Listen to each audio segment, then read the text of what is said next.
ஃப்ரெண்ட்வுட்ஸ் நேயர்களுக்கு வணக்கம். தமிழக வெற்றி கழக தலைவர் விஜயோட பிரச்சார வாகனத்தை பறிமுதல் பண்ணணும் அப்படின்னு சொல்லிட்டு நீதிபதி உத்தரவு பிறப்பிச்சிருக்காரு.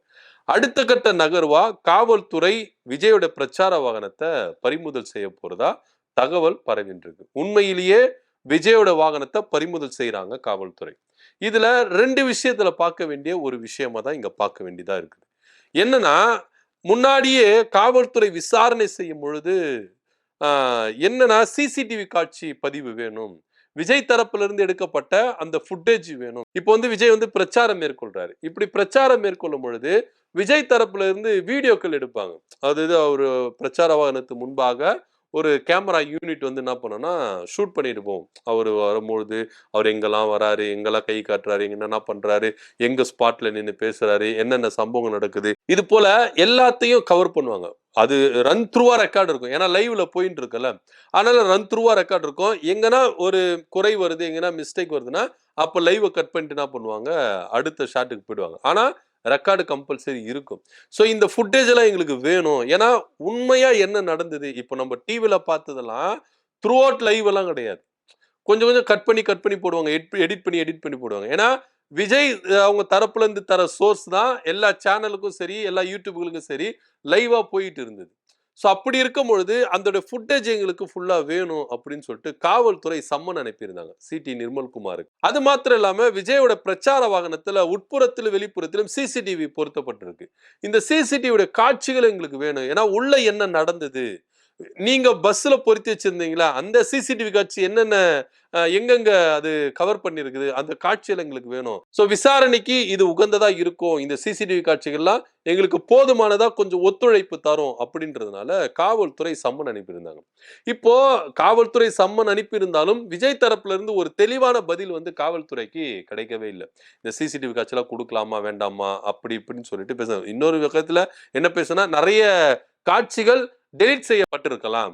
சிசிடிவி காட்சியில சரி, விஜய் தரப்புல இருந்து கவர் பண்ண அந்த கேமரா யூனிட்ல இருந்து காட்சிகள்லாம் கொஞ்சம் டெலிட் பண்றதுக்கான வாய்ப்புகள் அதிகமா இருந்திருக்கலாம் அப்படின்னு சொல்றாங்க. ஆனா டெக்னாலஜி இப்ப இருக்கிறதுனால எந்தெந்த கிளிப் டெலிட் ஆயிருக்கு, எப்படி ஆயிருக்குன்றதெல்லாம் ஈஸியா கண்டுபிடிச்சிடலாம். அது ஒரு கதை, அது அப்புறமே இருக்கணும். ஆனா இப்போ காவல்துறை இப்படி சம்மன் அனுப்பியும் விஜய் தரப்புல இருந்து ஒரு தெளிவான பதில் ரிப்ளை வந்து காவல்துறைக்கு கிடைக்கவே இல்லை. ஆனா இப்போ நல்வாய்ப்பா உயர்நீதிமன்றம் என்ன சொல்லியிருக்குன்னா, விஜயோட பிரச்சார வாகனத்தை பறிமுதல் பண்ணுங்க அப்படின்னு சொல்லியிருக்காங்க. சோ இப்ப விஜயோட பிரச்சார வாகனத்தை பறிமுதல் செய்யறதுக்கு காவல்துறை அதிரடியா இறங்கி இருக்காங்க. ஏன்னா சிசிடிவி காட்சி அங்க இருந்து கிடைச்சிடும். விஜயோட பஸ்ல பொருத்தப்பட்டிருந்த அந்த கேமரா, சிசிடிவி கேமரா காட்சிகள் அங்க ஈஸியா கவர் பண்ணிடலாம், எடுத்துடலாம், ரெக்கவர் பண்ணிடலாம். அப்படின்றதுனால இப்போ காவல்துறை மும்முரமா என்ன பண்றாங்க, இறங்கி இருக்கிறாங்க. விஜயோட பிரச்சார வாகனத்தை அவங்க பறிமுதல் செய்ய போறாங்க. விஜயோட பிரச்சார வாகனத்தை பறிமுதல் செய்யறதுனால இப்போ விஜய்க்கு வந்து அது ஒரு பெரிய மைனஸா இருக்குமா அப்படின்னு, நிச்சயமா அது ஒரு பெரிய மைனஸ். ஏன்னா விஜய் ஆசையா அந்த பிரச்சார வாகனத்தை ரெடி பண்ணார். கிட்டத்தட்ட பல லட்சம் ரூபாய் செலவு கொடுத்து அந்த பிரச்சார வாகனத்தை கேரவன், அது வந்து உள்ள அவ்வளோ சொகுசா இருந்தது. சொகுசா வாழ்ந்துக்கலாம் அந்த ரேஞ்சில தான் ஒரு கேரவன். இப்போ விஜய் நீங்க பொறுத்த நாள் எடுத்துட்டீங்கனாலே எங்க வந்தாலும் கேரவன் தான். அவரு பரந்தூர் விமான நிலையம் அந்த இஷ்யூக்கு போனாலும் கேரவன் தான். விக்கிரவாண்டி மாநாட்டுக்கு வந்தாலும் கேரவன் தான்.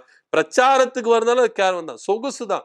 இப்போ மக்களோடு மக்களா நின்னு மக்கள் என்ன வேதனைப்படுறான், மக்கள் என்ன கஷ்டப்படுறான், அதை நின்னு உணர்ந்த ஒரு தலைவரா இருக்கணும். இன்னைக்கு எல்லாருமே என்ன பண்ண சொகுசு கண்டுட்டாங்க. இப்போ அப்பெல்லாம் ஒரு பிரச்சாரம் வாகனம் அப்படின்னா ஒரு டெம்போ டிராவல்ல ஏறி மேல ஏறி என்ன பண்ணுவாங்க, வெயில் அடிச்சாலும் மழை அடிச்சாலும் காத்து அடிச்சாலும் மக்களோட மக்கள் நின்று என்ன பண்ணுவாங்க, இது பண்ணுவாங்க. ஆனா இப்ப எல்லாமே சொகுசா வந்துருச்சு. டாப்ல ஏறி நின்னு பஸ்ல வந்து பேசுறது, அதுவும் நைட் டைம்ல தான் பேசுது, பகல் டைம்ல பேச மாட்டாங்க. ஸோ இந்த மாதிரி சம்பவங்கள்லாம் நடந்தா இருக்கு. விஜய்க்கு மட்டும் சொகுசா இருக்கு. பிரச்சார வாகனம், கேரவன் வாகனம் ரொம்ப சொகுசாவே இருக்கு. அதனால இந்த பிரச்சார வாகனத்தை பறிமுதல் செய்தா விஜய்க்கு கொஞ்சம் மைனஸ் தான் அப்படின்னு தான் இங்க பார்க்க வேண்டியதா இருக்கு. ஆனா இங்க காவல்துறை சும்மா விடுற மாதிரி இல்லை. ஏன்னா விஜயோட வழக்கறிஞர் தரப்பு வெளியில ஒண்ணு பேசுறாங்க, உள்ள ஒண்ணு பேசுறாங்க. வெளியில என்ன சொன்னாங்கன்னா, இது விபத்து இல்ல, முழுக்க முழுக்க இது அரசாங்கத்தோட தவறுனால நடந்தது, சதி அப்படின்னு சொன்னாங்க. ஆனா கோர்ட்டுக்குள்ள போய் என்ன சொல்றாங்க, இது சதி இல்ல, விபத்து அப்படின்னு மாத்தி பேசுறாங்க. சோ இதுக்கு வந்து பாத்தீங்கன்னா அரசாங்கம் தான் பொறுப்பெடுத்துக்கணும் அப்படின்னு சொன்னாங்க. இதுல அரசாங்கத்து மேல உள்ள போய் என்ன சொல்றாங்கன்னா அரசாங்கத்து மேல தப்பு இல்ல அப்படின்னு சொல்றாங்க. சோ இப்ப இவங்க என்னதான் சொல்ல வராங்க, விஜயோட தரப்பு என்னதான் சொல்ல வராங்க, வெளியில வந்து ஒரு நாடகம் ஆடுறாங்க, மக்களை குழப்ப பாக்குறாங்க, மக்கள் மத்தியில ஒரு புரட்சியை ஏற்படுத்துக இல்ல ஒரு வன்முறையை தூண்டுற விதமா இல்ல தவறான கருத்தை பின்பற்றுறாங்களோ, தவறான கருத்தை பரப்புறாங்களோ அப்படின்ற ஒரு தகவலும் இருக்கு. ஏன்னா நீங்க இன்னிய வரைக்கும் விஜய் தரப்புல இருக்கிற தொண்டர்களும் சரி, நிர்வாகிகளும் சரி, ரசிகர்கள் சரி, எல்லாம் என்ன மனநிலைமையில இருக்குன்னா, என் தலைவனுக்கு ஒரு பிரச்சனை, அதனால ரசிகர்லாம் கொதித்து எழுந்திருக்கிறாங்க. இந்த ஒரு விஷயத்துல உண்மையான நிலவரம் எதுவோ அது விஜய் தரப்புல இருந்து பேசல, விஜயோட வழக்கறிஞர் தரப்புல இருந்து பேசல, ஏன் விஜய் கூட பேசல அப்படின்றது தான் இங்க நம்ம நோட் பண்ணி பார்க்க வேண்டிய ஒரு விஷயமா இருக்கு. ஆனா தொடர்ந்து இந்த விஷயங்கள்ல ஒவ்வொரு விஷயமா ஒவ்வொரு நாளும் புது புது வகையான விஷயங்கள் வந்து பரவிட்டே இருக்கு, வெளியே வந்துட்டே இருக்கு. இன்னைக்கு நீதிமன்றம் கொடுத்திருக்கிற தீர்ப்பை நிறைய பேர் விமர்சிச்சுட்டு பேசுறாங்க. விஜயுடைய ஆதரவாளா இருக்கிறவங்க நிறைய பேர் விமர்சிச்சு பேசுறாங்க. ஆனா சட்டத்துக்கு முன் எல்லாரும் சமம் அப்படின்றத நீதிபதி அழகா தோல் உரித்து காட்டியிருக்கிறார். நீங்க விஜய் மேல அன்புல இருக்கலாம், விஜயோட உங்களுக்கு பிடிச்சிருக்கலாம், விஜய் உங்க தலைவரா இருக்கலாம், விஜய்னால உங்களுக்கு லாபமா இருக்கலாம், விஜயை நீங்க கூட்டணிக்குள்ள கொண்டு வரதுனால உங்க கூட்டணிக்கு லாபமா இருக்கலாம். ஆனா நீதி, நேர்மை, நியாயம் அப்படின்னு ஒண்ணு இருக்கு. மனசாட்சி உட்பட்டு எல்லாரும் பேசணும் அப்படின்றதான் இங்க எல்லாரும் எதிர்பார்க்கறாங்க. சோ மனசாட்சி இல்லாம சுயலாபத்துக்காக என்ன வேணா பண்ணிடலாம், என்ன வேணா செஞ்சிடலாம் அப்படின்லாம் இல்ல. நியாயமா மனசாட்சிக்கு உட்பட்டு என்ன பேசணுமோ என்ன நடக்கணுமோ அதான் இங்க பேசணும் நடக்கணும் அப்படின்னு சொல்லிட்டு இன்னைக்கு விஜய் மேல தப்பு இல்ல அப்படின்னு நிறைய பேர் சொல்லிக்கிட்டு இருந்தாங்க. ஆனா சட்டத்துக்கு முன்னாடி கொண்டு வந்து நிற்கும் போது விஜய் மேலதான் தப்பு, விஜய் தான் பொறுப்பெடுத்துக்கணும் அப்படின்னு சொல்றாங்க.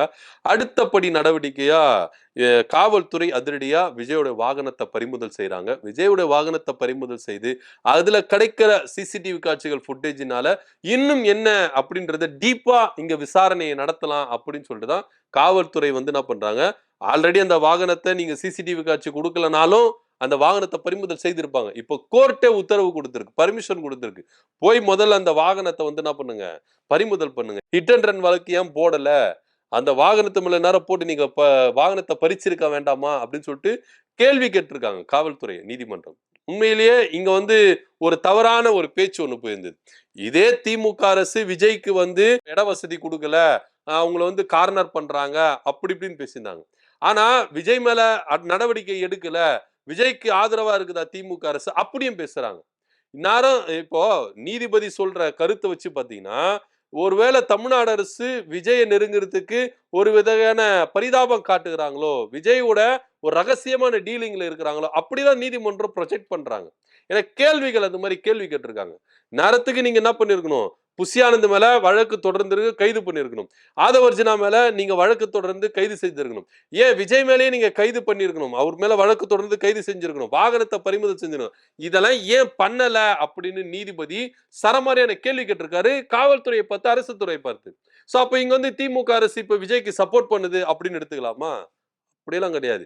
அவங்க எது பண்ணாலும் சட்ட திட்டத்துக்கு உட்பட்டு தான் அவங்க நடக்கணும். ஒரு அரசு இருக்கிற, அது திமுக அரசு இல்ல, எந்த அரசு, நாளைக்கு விஜயே அரசுக்கு வந்தாலும் இங்க ஒரு சட்டத்துக்கு உட்பட்டு தான் நடக்கணும்.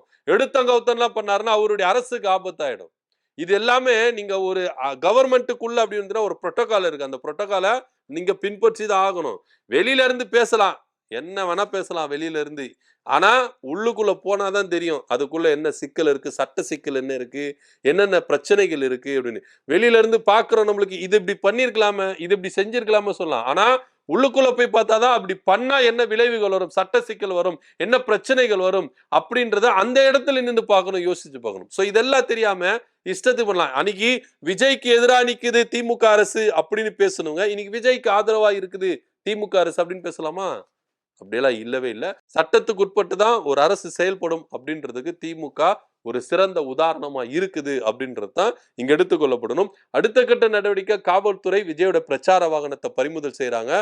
இது விஜய்க்கு வந்து ஒரு பெரிய மைனஸ் அப்படின்னு சொல்லலாம். இதை பத்தியோட கருத்து அப்படின்னு கீழே கமெண்ட் பண்ணுங்க. நன்றி, வணக்கம்.